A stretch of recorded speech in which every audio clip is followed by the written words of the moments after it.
Hello, and welcome to Unravelled, a podcast series where we'll be trying to understand what the future of our world could look like in a few years. In each episode, we'll look at how some of the industries that shape how we live and connect are changing by speaking to the people who know them best. We'll dive into sectors like politics, music, healthcare, housing, and business, and we hope you'll join us every step of the way. My name is Efwa Mfojo, and I'll be your host as we pull on the threads to unravel the state of the future. In this episode, we'll be looking at how the ways we document knowledge will evolve in the future. Producer Allison Hannaford explores how the popularity of ebooks is impacting the book publishing industry. My name is Efwa Mfojo, and this is the first episode of Unravelled.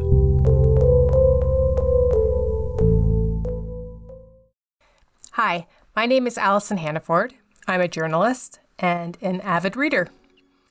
I used to have bookshelves filled with my favorite books, but a couple of years ago, I had some really bad luck, and my apartment was infested with bedbugs.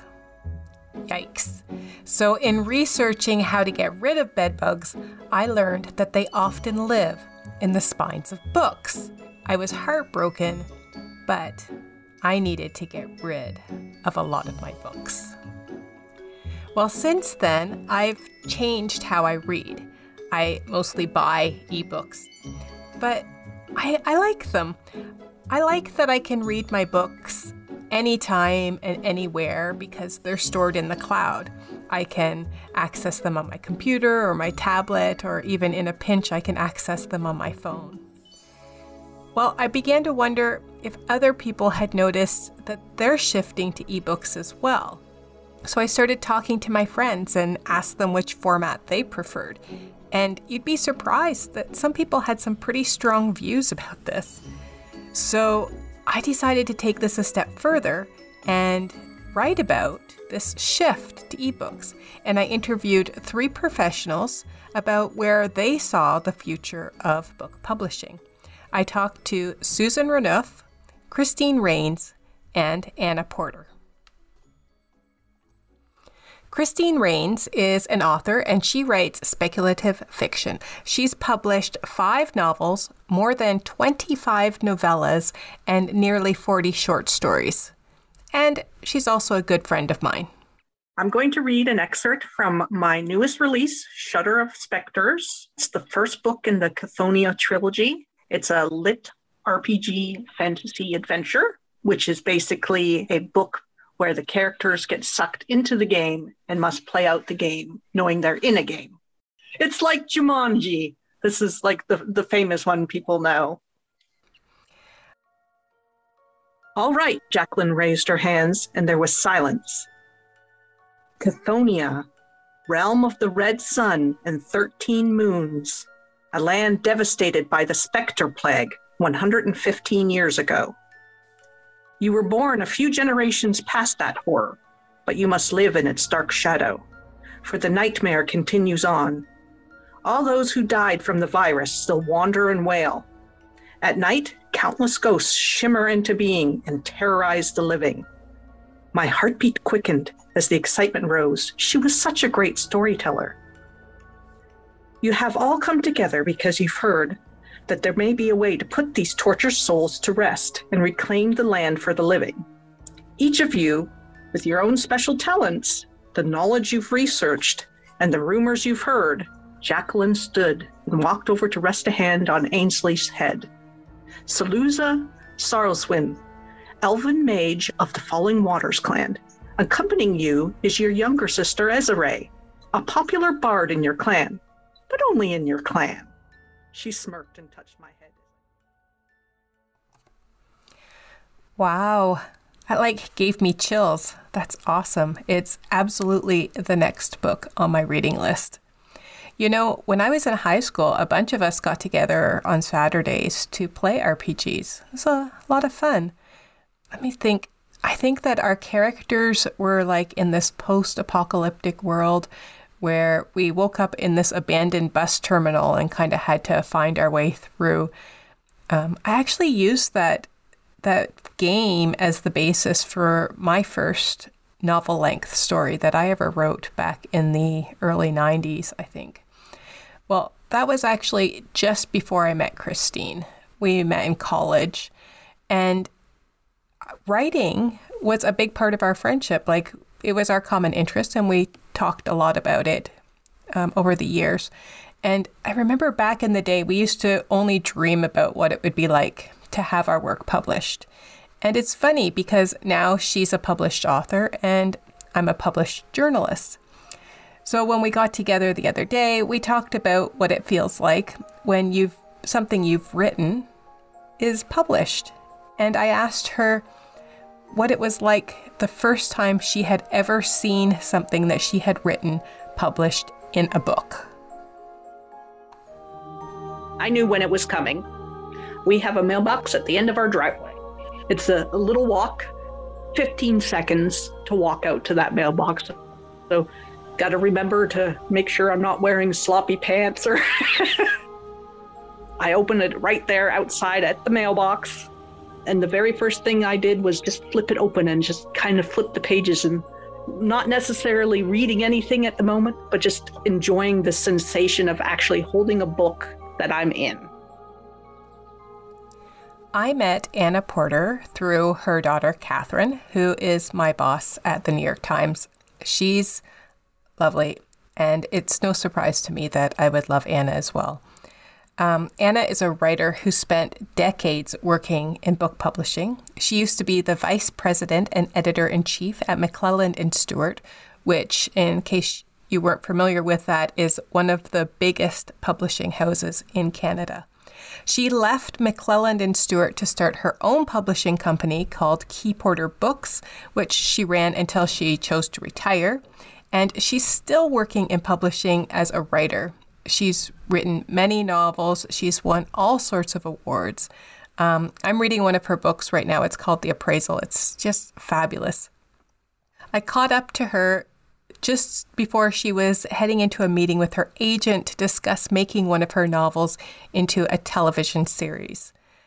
When Anna's first novel, Hidden Agenda, was launched in 1985, her publisher, Jack McClelland, made some noise to announce its release. The first body in that particular mystery is offed on the subway at Summerhill. The thought, of course, is possible that he may have been what the people on the subways call a jumper. But it turns out, of course, that's not the case.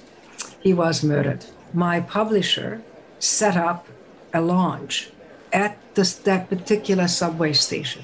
And I knew, what the gag was. And he came with some flowers and it was just hilariously funny. And there was a guy there who was impersonating the murderer. And he was kind of had his hat down and his collar up and everything. And the City TV did the show on this particular, because it was so much fun. And, people were coming down the platform, and it was just a gag. Publishers don't do much of that anymore. Christine's first time getting something published was a little bit different because most of her stuff goes straight to ebook. Of course, everyone would love to win a publishing contract at a large publishing house, but most of us self-publish going straight to e. And as far as I can tell, it's actually the cheaper alternative. But whether it's e or print, Christine is really, really excited when any of her books come out. It was very exciting to see it all put together in that proper format that looks so pretty with the cover and the table of contents all linked together, and just flip through the pages and, just to be like, wow, this is my book. Every single time a book comes out, that's the feeling. It never gets old. It never ceases to surprise me. Susan Renouf, also a former vice president of McClelland & Stewart, is the editor-in-large at ECW Press. Well, I had told her that I figured all publishers release the e-version of their books before the paper version But she said no. Apparently, everything is published at the same time. The workflow, how we tackle editing and production in print and is exactly the same. Like it all happens at the same time. It used to be that we were kind of playing catch up. We were all learning. So the print book was, first and foremost, and then, maybe an ebook would get done later and maybe it wouldn't. And I think that one of the things that has really changed is that we've all changed how we work so that the production flows, the things that were required to be done to have both editions appear at the same time is now basically business as usual for all of us. Anna tells me that publishing itself has changed. It used to be that publishers were almost like publicists who would promote their authors all over the world. She used to go to book fairs, and she always took a special interest in her writers. Catherine told me that sometimes they even stayed with her and her family. I think a lot of the publishing business has been taken over by people who really are accountants at heart, rather than people who are engaged with the whole excitement of being with authors and publishing books. I learned my trade from Jack McClellan, and he was a showman. He did all kinds of things to get his authors' names known. So when I went into the business, I was trying to do some of that kind of fun stuff. I was lucky that my publisher thought that would be a great thing to do with my first book. Catherine told me that the Porter household was full of books and all about literature, and that when Anna was in publishing, she would often invite authors like Margaret Atwood or Farley Mowat and Margaret Lawrence to her house for dinner. She told me about parties that Anna threw where her guests included some of the most creative and incredible minds in Canadian literature. And that she loved books so much that her house was filled with them. They were piled everywhere. And sometimes you had to look around the piles of books to see someone sitting across from you at the dinner table. I have 5,000 books in the house. And periodically I try to cull because you can't. We have to live somewhere and we can't eat the books. So, we have books everywhere. Sometimes I try to get them out the door. When I learned about all the books that she had, I asked Anna if she only read paper books or if she read ebooks as well. And she told me actually that she'll read anything. It's really just a question of what I have downloaded or bought. I have a preference for browsing in bookstores. I will often go in and come out with 6, 7, 8, sometimes 10 books at once. What I buy online tends to be stuff that is somewhat ephemeral. That's funny because I actually have the same problem. I cannot leave a bookstore empty-handed. To me, the bookstore is the most magical, relaxing place on the earth. In fact, if I'm feeling stressed out, I will go to a bookstore to decompress.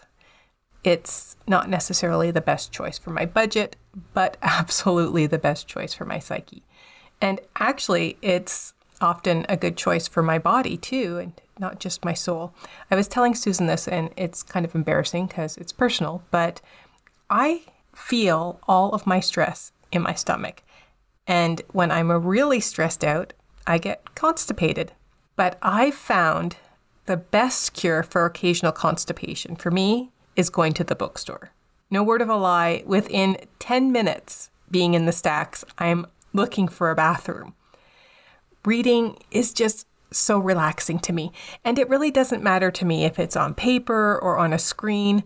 As far as I'm concerned, there's benefits and drawbacks to both ebooks or print books. When I talked to Susan, she agreed. I am agnostic about how I read. I am completely content to read print or e. It really doesn't matter to me. I hadn't heard of this before, but there's this organization, it's called eBound Canada, where they help small independent publishers navigate this whole ebook publishing thing. Susan is one of the former chairs. And so eBound's efforts were initially to build a collective that was big enough that we could negotiate a fair price so that people could do these things that really needed to be done. I read articles upon articles why ebooks were better than print books and vice versa, but mostly I found that the argument for the ebook hinges on this environmental toll that book publishing has. And most of us think that a shift to ebooks means that we're saving another tree, right? But this is interesting. An analysis by the Clean Tech Group found that we have to read on average 22 books a year to get any sort of environmental benefit from the switch to ebooks. I know, it doesn't sound real. Like, if an ebook is already produced, it shouldn't matter how many people download it, the more the better, right? But when they factored in the environmental footprint of e-publishing, the computers needed to support cloud publishing, the environmental impact of e-readers and electronic devices, how people are replacing their electronic devices as soon as new electronic devices are available. I wouldn't have thought that this was the case. It actually makes me think twice, though, about upgrading my phone when the one I have still works. Some people that I talk to are crazy about their ebooks, and other people want nothing to do with them, say that nothing beats a paper book. Susan, she says that it's really a personal preference. It's just a different format, and different people some people like hardcover books. I'm not one of them. Some people only want paperbacks. That's me. All that it is it's become a different avenue for people to get the book in the format they want. Although she says she prefers a print book over Christine pretty much predicts that the future of book publishing is digital. Well, I think we are marching to a almost completely digital society. It's just more convenient that way. It's more environmentally friendly that way. But there will always be that small audience that wants the hard copy of the book. Like, they'll become like collector's items. They'll become special editions. So I have two kids, they're 15 and 16, and at the beginning of the lockdown, I think they were pretty happy that they didn't have to go back to school. And because my partner didn't have to go to work and I was doing school remotely, we had a chance to kind of rediscover one another. The four of us would play games together, but got kind of old pretty fast.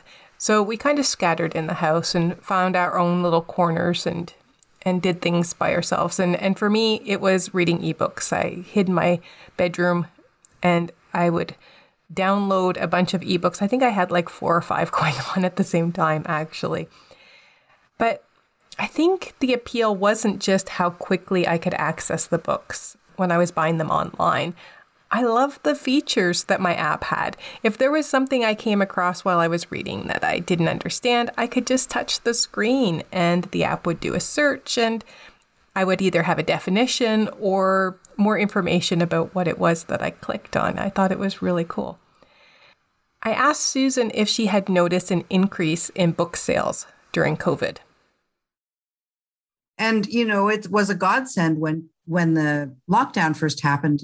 Before people figured out curbside pickup and all that sort of stuff, our digital sales, which had been, kind of stuck at about 17% for 3 or 4 years, went up like crazy to closer to 30%, because all of a sudden people were locked down, they were reading, and the bookstores were fully closed and nobody knew how to figure out what we figured out as it went on, delivery, curbside pickup, all that sort of stuff. And so digital's dropped down a little bit again as people have figured out that they can get back to bookstores, but it hasn't gone back down to 17%. So I think some people have converted fully to digital, or like me, will read it either way, any way it comes. Ebooks, print books, audiobooks, they're all produced at the same time. So when I asked Susan if she thought that ebooks were going to take over the world, she said, it's not even a concern. I think we're so far past print and e, it's just an assumption that this is the next hurdle, and a really exciting one. As far as Susan's concerned, if you want to catch a glimpse of what the future of book publishing is, you need to look at accessibility. I think the next big thing that we're all trying to get better at is accessible books. You have to integrate what they call alt text or alternative text. All the things that we as sighted people take for granted are spoken about.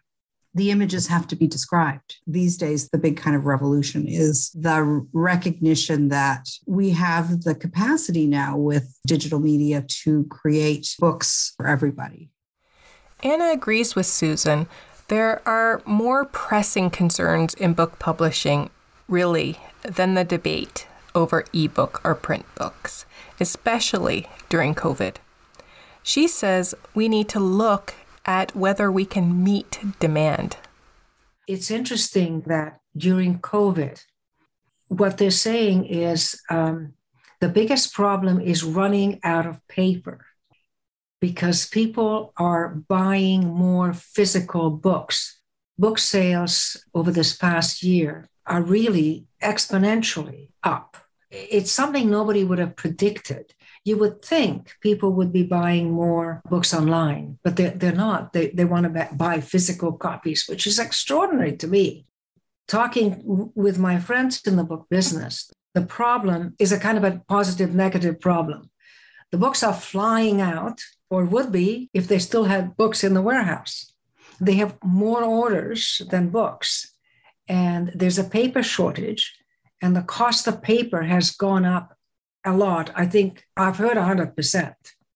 And not only is it gone up, but it's very hard to get. So the problem isn't whether books that people download are taking away your hard copy business. The problem is to keep up with the demand for your paper business. That seems to be the biggest concern. I was talking with a friend who runs a second story press. Her books have been sitting in a harbor in Vancouver, and she hasn't been able to get them to her warehouse because the workers from the ships are not there. She said she had 36,000 books sitting in a container, and she's been waiting to get them. And there are orders for these books. So this year for her could be a stellar, the best year ever, or a huge disappointment, depending on what happens. I thought about all those books sitting in shipping containers, and my mind automatically drifted back to the bookstore and how I miss going to the bookstore, because between work and school, I don't really have a lot of time to go, but I really do miss it. But you know what? I found some of the best books that I've ever read in used bookstores. Browsing is not the same online. Those algorithms are not the same as the serendipitous kind of clapping your eyes on something that catches your attention, because you don't even know. An algorithm is presuming you're working on a path. And the wonderful thing about a bookstore is you'll look at a book that you had no idea you were going to be interested in, and that is not like other things you've read. And machine learning still hasn't quite figured that out. And so there's no replacement for that. I think there's something magical about going to a used bookstore. I always feel like I'm on some sort of adventure or something, that I'm going to unearth some buried treasure there. It's just that they're so full of diverse stories. When I think about my own creative writing and the mystical sort of process that's involved, where I describe worlds that live solely in my imagination, if my kids were to ever see me when I'm deep into writing a novel, I think they'd think I had finally lost my mind, because often I'm sitting there and I'm laughing so hard I'm vibrating, or alternatively, I'm crying so hard I can't even see the screen. But I think anyone who writes creatively has the same experiences. I've often talked to Christine about this. I can't imagine life without writing. It's always been a part of who I am, ever since I could pick up a pencil. I don't know if I'll ever publish my novels. It's kind of personal, you know? I'd feel so vulnerable putting it out there. Like when I compare my writing to other authors that I admire, I'm not even in the same league. When I was in my 20s, I used to read movie scripts for a friend of mine who made movies. And some of the scripts were okay, but a lot of them were, well, they were pretty awful. And every once in a while, I would come across one that I would get really excited about, and I would run up to her and say, "Oh, you have to make this movie." I think if only because it wasn't awful. Anna and I laughed about my script reading days. She asked me if I would consider publishing my stories, and I told her I didn't think so.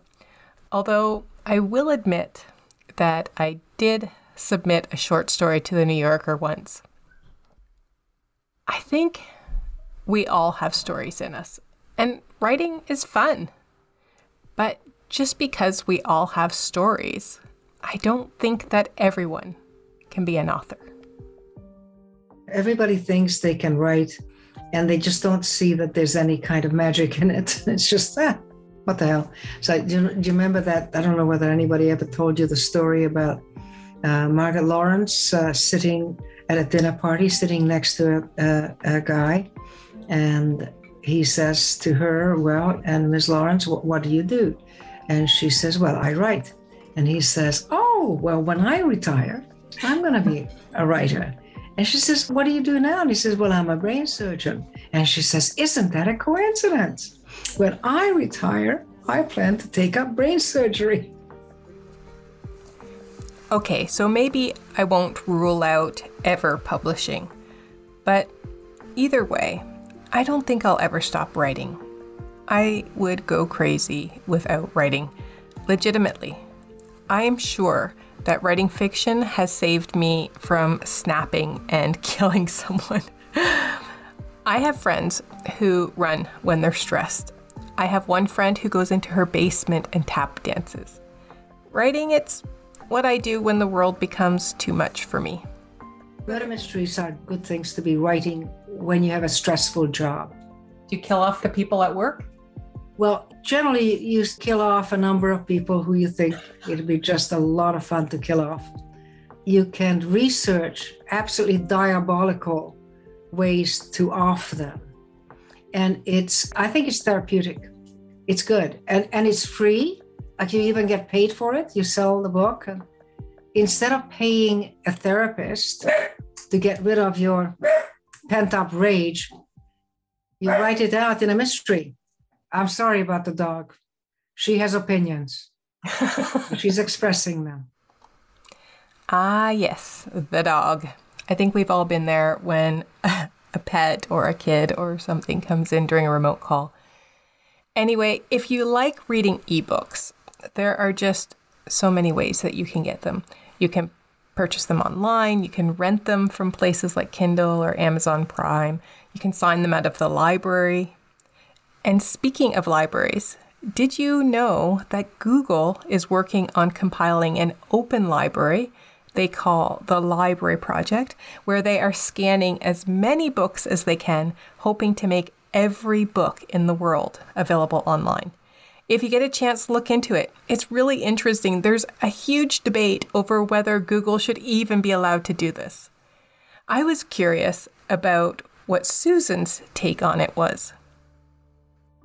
I think it's the digital equivalent of a land grab. I'm fine with public domain stuff. You know, you can try and sell public domain stuff in print still, and they're welcome to it. But to take copyrighted material and put it up there for free, not only are you undermining the publisher's investment in that book, which is considerable, but you're taking away the author's right to make a royalty. And it's that thing that makes me crazy that people always feel about the arts, that we should give it away for free. Oh, you're so happy. You love what you do so much. You know, I love that cartoon that was going around a few years ago where there's the plumber with his rent saying, "Oh, I love what I do so much. I'm going to do it for free." And the lawyer saying, "I love going to court so much. I'm doing," and down, you know, to point out the ludicrousness of thinking that people don't deserve to be paid for their professional work. And so it's the Google thing is all glossed in this wonderful, for the good of humanity, but they're depriving people who have a really hard time making a living at what they do. That's basically saying you think that all art should be amateur because people, sure, they're going to have their post-DJ job and they write at night, that's the assumption. What happens to writing as a professional career and possibility? So I think it's really disingenuous on their part, to tell you the truth. I like the idea of preserving books so they'll survive indefinitely, because my heart breaks when I hear stories about whole libraries that are burned or destroyed or lost in wars or natural disasters. It feels to me like such a cultural loss. I don't believe that everything that is written down has legitimacy. I think there's a lot of garbage out there. There's books that are filled with lies or written to incite hate.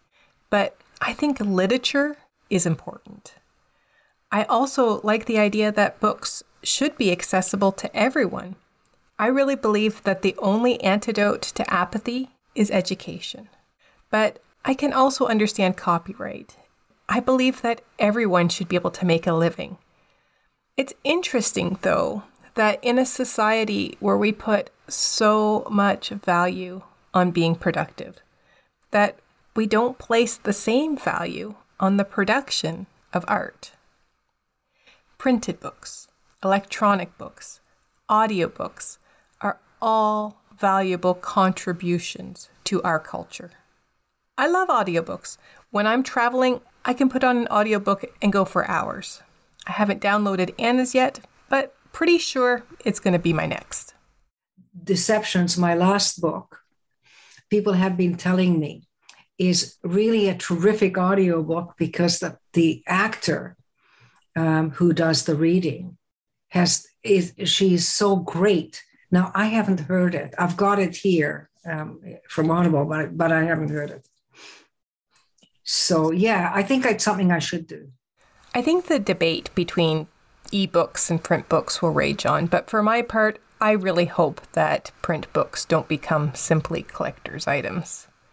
I have so many fond memories of snuggling up alone and reading away a rainy afternoon, or especially wonderful memories of sitting with my little boys and reading a favorite book for like the 50th time. Books are just such a big part of our lives. There's no greater joy than looking at a book that has been autographed by one of my favorite authors. I remember waiting in line for hours outside a Vancouver bookstore to get Anne Rice to autograph a stack of my novels. And if you don't know Anne Rice, check out Interview with a Vampire. It's exceptional. I always buy my favorite books in paperback or hardcover because just the sensation of holding a book, to feel its weight, flipping the paper, and even the smell. Even new books have such a wonderful smell. It takes you out of reality more than an e-reader can. Since I grew up reading paperback books, it just is not the same reading ebooks anymore. I prefer an actual physical book just for the tactile sensations of reading with a book that way. Just to hold, to feel the weight of something, to flip the pages just like something's happening and I have to flip that page faster rather than just sitting there and going click, click, click. But there's no replacement for picking up a new book and sniffing it. That smell when you open it up and you smell the ink and the paper and all that sort of stuff. They need scratch and sniff or something on an ebook. What an interesting thought. Scratch and sniff ebooks. Could happen. I've loved talking about books with you today. I could talk about books forever if you let me. Thank you so much for indulging me. And let me take this opportunity to thank Anna Porter, Susan Renouf, and Christine Rains for sharing their thoughts with me. I think I'm just about ready to head into my quiet little nook with a book I'm working on. The one I'm reading right now is called Walking Away from Hate. My friend Jeanette Manning and her daughter Lauren wrote it. It's a story about human spirit. It's about unconditional love, resilience, strength, hope. But most of my favorites are. Thank you very much.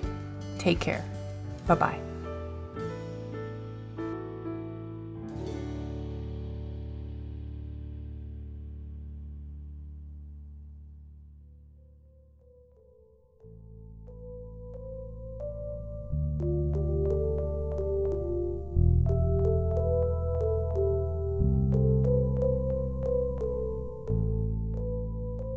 This episode of Unravelled was reported and produced by Allison Hannaford.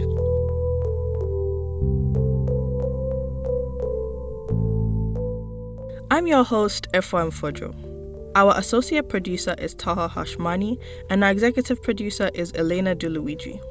Special thanks to John Powers for composing our theme music, and Ben Shelley for creating our podcast artwork. Our professor is Amanda Cupido, and special thanks to Lindsay Hanna and Angela Glover.